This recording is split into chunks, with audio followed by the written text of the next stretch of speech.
नमस्कार साथियों, आप सभी का स्वागत है जीएस बुक पर। और आज हम इस वीडियो में भारतीय राज्य व्यवस्था एवं प्रशासन के टॉपिक पिट्स इंडिया एक्ट 1784 को पढ़ेंगे। इसे हम संक्षेप में पढ़ेंगे, तो चलिए इसे शुरू करते हैं। देखिए दोस्तों, सबसे पहले हम ये जान लेंगे कि पिट्स इंडिया एक्ट 1784 क्यों पारित किया गया था। ठीक है, देखिए यहाँ पर हम देख लेंगे कि रेगुलेटिंग एक्ट 1773 के दोषों को दूर करने के लिए पिट्स इंडिया एक्ट 1784 पारित किया गया था। ठीक है, इसे हम पिट्स इंडिया एक्ट 1784, जिसे ईस्ट इंडिया कंपनी एक्ट 1784 के नाम से भी जाना जाता है।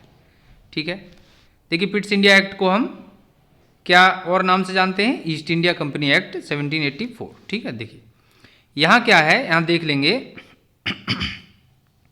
कि इंग्लैंड में, देखिए इंग्लैंड में जनवरी, ठीक है, जनवरी 1784 में विलियम पिट द यंगर, ठीक है, विलियम पिट द यंगर नए प्रधानमंत्री बने। ठीक है, नए प्राइम मिनिस्टर जब बने तो उन्होंने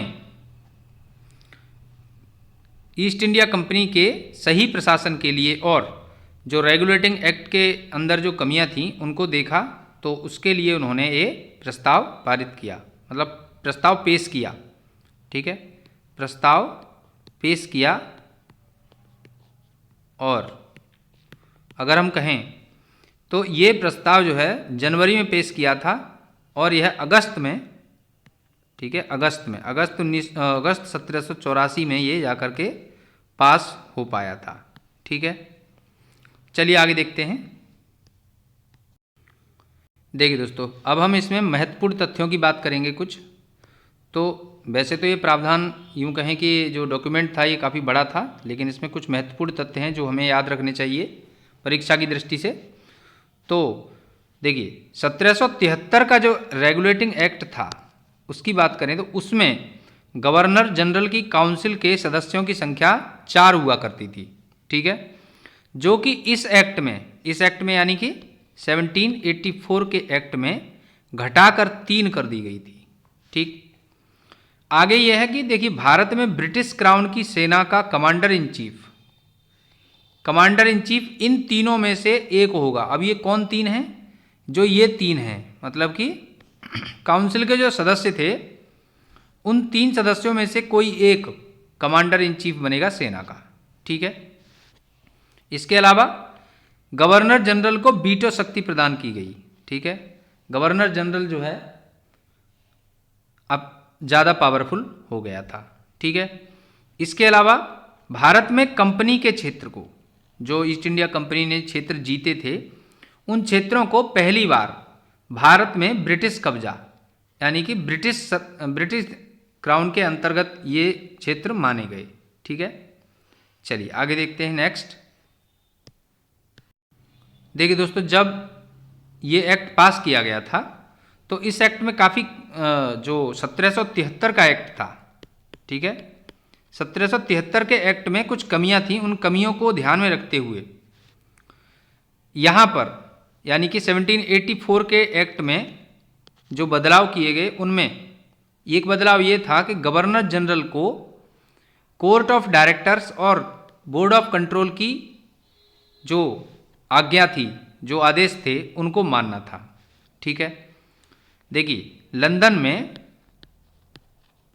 ब्रिटिश संसद ने लंदन में कोर्ट ऑफ डायरेक्टर्स और बोर्ड ऑफ कंट्रोल की स्थापना की थी। कोर्ट ऑफ डायरेक्टर्स को जो है वो कमर्शियल एक्टिविटीज़ को, देखिए कोर्ट ऑफ डायरेक्टर्स जो है वो कमर्शियल एक्टिविटीज़ को देखने के लिए बनाया गया था और बोर्ड ऑफ कंट्रोल को जो है वो पॉलिटिकल फंक्शंस को देखना था। तो यहाँ से ये दोनों ही जो ये कमर्शियल एक्टिविटीज़ देखने के लिए कोर्ट ऑफ डायरेक्टर बनाया गया और जो बोर्ड ऑफ कंट्रोल बनाया गया पॉलिटिकल एक्टिविटीज़ देखने के लिए, ये लंदन में बैठा करते थे। ठीक है, ठीक है, तो ये चीज़ थी। अब आगे बढ़ते हैं, इसमें आगे देखते हैं। तो यहाँ पर कुछ प्रश्न हैं, उनको देख लेंगे। देखिए दोस्तों, पहला प्रश्न अगर हम देखें तो क्या है, ईस्ट इंडिया कंपनी की कमियों को दूर करने के लिए ब्रिटिश सरकार ने कौन सा अधिनियम लागू किया था? अब देखिए 1773 का रेगुलेटिंग एक्ट था, ठीक है। इसी में कुछ कमियां थी। इसी एक्ट की कमियों को दूर करने के लिए सरकार ने, ब्रिटिश संसद ने, ठीक है, ब्रिटिश संसद ने क्या किया? ब्रिटिश संसद ने नए प्रधानमंत्री विलियम पिट, ठीक है, विलियम पिट ने, हैरानी की बात यह है कि विलियम पिट जो है वो 24 वर्ष के थे, ठीक है, तो ये 24 वर्ष के थे। इस 24 वर्ष के युवा प्रधानमंत्री ने 1784 में अगस्त में एक एक्ट पास करवाया, ठीक है। इसी को हम पिट्स इंडिया एक्ट कहते हैं, ठीक है, पिट्स इंडिया एक्ट। और इसको हम क्या और कहते हैं? East India company act of 1784 भी कहते हैं, ठीक है। चलिए अगला सवाल देखते हैं। देखिए दोस्तों, अगला क्वेश्चन क्या है, भारत में ईस्ट इंडिया कंपनी के मामलों को विनियमित करने का पहला प्रयास निम्न में से कौन सा था? तो देखिए दोस्तों, यहाँ मैंने ऑप्शंस लिखे नहीं हैं। तो अगर हम पहले प्रयास की बात करें तो वो ईस्ट इंडिया कंपनी ने जब भारत में काफ़ी चीज़ें कर ली, यानी जैसे कि हम कहें कि 1757 में, ठीक है, ये इन्होंने जो है क्या किया था, प्लासी में युद्ध जीता था, ठीक है, प्लासी में। और 1759 में इन्होंने डचों को पराजित किया, ठीक है, और 1760 में उन्होंने फ्रांसीसियों को पराजित किया, ठीक है। तो यहाँ पर और इसके बाद इनकी अगर हम देखें निर्णायक, तो 1764 में इन्होंने बक्सर में युद्ध जीता। तो बक्सर में जब इन्होंने युद्ध जीता तो इनकी वास्तविक शक्ति का अगर हम देखें तो पता चलता है। तो ये सब इन्होंने कर लिया था, तो कंपनी अब अच्छे खासे, मतलब और भी युद्ध और भी जगहें जीत ली। तो इसके हिसाब से देखा जाए तो ईस्ट इंडिया कंपनी काफ़ी शक्ति से मजबूत हो गई थी। तो अब इन ईस्ट इंडिया कंपनी को रेगुलेट करने के लिए, चलाने के लिए रेगुलेटिंग एक्ट लाया गया, ठीक है, ब्रिटिश संसद द्वारा। और रेगुलेटिंग एक्ट 1773 में लाया गया था, ठीक है। इसमें बंगाल के गवर्नर को बंगाल का गवर्नर जनरल कहा जाने लगा था और एक सुप्रीम कोर्ट की स्थापना भी की गई थी, ठीक है। और इसके पहले मुख्य न्यायाधीश जो थे वो कौन थे? सर एलिजा इम्पे, ठीक है। चलिए आगे देखते हैं नेक्स्ट क्वेश्चन।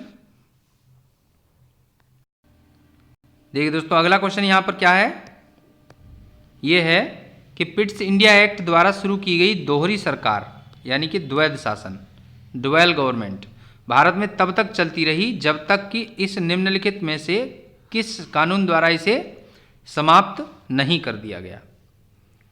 देखिए साथियों, यहाँ पर क्या है कि ये जो ड्वेल गवर्नमेंट की बात कर रहे हैं, हमने अभी थोड़ी देर पहले ये पढ़ा था कि एक तो कोर्ट ऑफ डायरेक्टर्स बनाया था इन्होंने, ठीक है, एक बनाया था, ठीक है। तो यहाँ इन्होंने एक बनाया था कोर्ट ऑफ डायरेक्टर्स और एक बनाया था बोर्ड ऑफ कंट्रोल, ठीक है। तो कोर्ट ऑफ डायरेक्टर्स जो बनाया गया था वो वाणिज्यिक गतिविधियों को देखने के लिए, ठीक है, व्यापारिक, हम कहें व्यापारिक गतिविधियों को देखने के लिए जो है ये कोर्ट ऑफ डायरेक्टर्स बनाया गया था। और बोर्ड ऑफ कंट्रोल किस लिए बनाया गया था? तो ये राजनीतिक गतिविधियों को देखने के लिए, ठीक है। यही दो तरह का शासन स्थापित किया गया था और ये जो है चलता रहा था 1858 तक, ठीक है। तो 1858 तक, जब 1858 में क्राउन का शासन स्टार्ट हो गया था तो तब तक यह चलता रहा, ठीक है। और 1858 में इसे समाप्त कर दिया गया था, ठीक। चलिए अगला देखते हैं। देखिए यहाँ अगला प्रश्न क्या है, देखिए ईस्ट इंडिया कंपनी के नियंत्रण बोर्ड के संदर्भ में निम्नलिखित कथनों में से कौन सा एक सही है? देखिए इसका गठन 1784 के पिट्स इंडिया एक्ट द्वारा किया गया था, ठीक है। तो नियंत्रण बोर्ड की बात चल रही है, हमने अभी भी पढ़ा कि एक कोर्ट ऑफ डायरेक्टर बनाया गया था व्यापारिक गतिविधियों के लिए और बोर्ड ऑफ कंट्रोल बनाया गया था राजनीतिक गतिविधियों को देखने के लिए, ठीक है। तो पहला स्टेटमेंट क्या है, सही है, ठीक है। दूसरा क्या है, यह कंपनी के वाणिज्यिक मामलों, ये वाणिज्यिक मामलों को नियंत्रित करता था, नहीं ये गलत है। इसे भारत सरकार अधिनियम 1835 द्वारा समाप्त किया गया था, नहीं ये भी गलत है। उपरोक्त सभी, ठीक है, तो ये भी गलत। तो यहाँ पर केवल और केवल पहला स्टेटमेंट ही सही है। इसका गठन 1784 के पिट्स इंडिया एक्ट द्वारा किया गया था, ठीक है। चलिए देखिए दोस्तों, अगला क्वेश्चन यहाँ पर क्या है, निम्न में से किस गवर्नर जनरल पर, ठीक है। तो ये मैंने यहाँ ऑप्शंस लिखे नहीं है, ऑप्शंस आप मान सकते हैं, जैसे Cornwallis, Warren Hastings, Lord Mayo, Lord Minto, ठीक है।